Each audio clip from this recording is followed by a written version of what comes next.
Welcome to news 18. ఎన్నో పురాతన కట్టడాలు, మరెన్నో చారిత్రక ఆధారాలకు నిలయం మన దేశం. దేశవ్యాప్తంగా వివిధ ఆచార్య వ్యవహారాలు, సంస్కృతి సాంప్రదాయాలు ప్రతిబింబించే కట్టడాలు కట్టడం మనం చూస్తూనే ఉంటాం.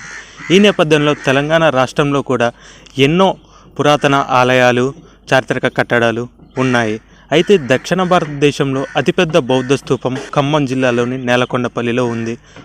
అంతేకాదండి, పూర్వం ఇక్కడి నుంచే బుద్ధ విగ్రహాల సరఫరా జరిగేదని తెలుస్తుంది. బౌద్ధ విగ్రహాల కేంద్రం కూడా ఇక్కడే ఉందని ఇక్కడి వారు చెప్తున్నారు. ఈ నేపథ్యంలో నేలకొండపల్లి బౌద్ధ స్తూపంపై లోకల్ 18 స్పెషల్ స్టోరీ.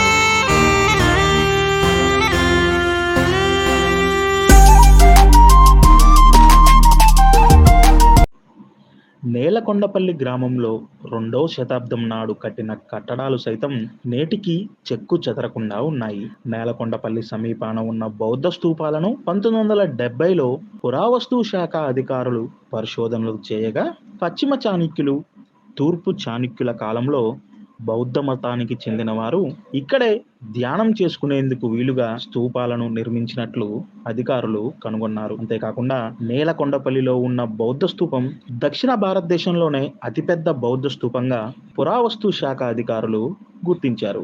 దీంతో పాటు ఇక్కడ తవ్వకాలలో 3వ శతాబ్దం నాటి నాణేలు, అప్పటి నిర్మాణ శైలి నైపుణ్యాన్ని గుర్తించారు. బౌద్ధ మతస్థులు ఇక్కడ ఆరాధన చేసుకునేందుకు వీలుగా బౌద్ధ స్తూపానికి కూతవీటి దూరంలో చెరువులను కూడా తవ్వినట్లు వాటి ఆనవాళ్లను అధికారులు గుర్తించారు.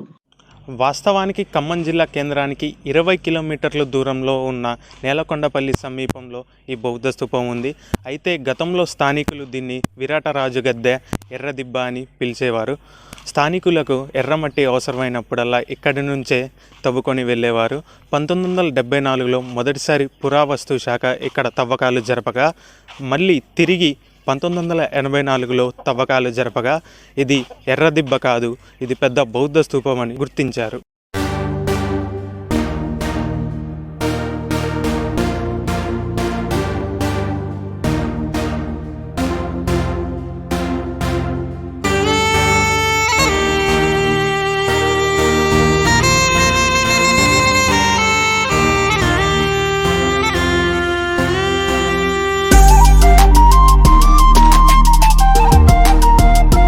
నేలకొండపల్లి భారతీయ చరిత్రలో ఒక ప్రధాన పట్టణంగా ప్రస్తావించబడింది.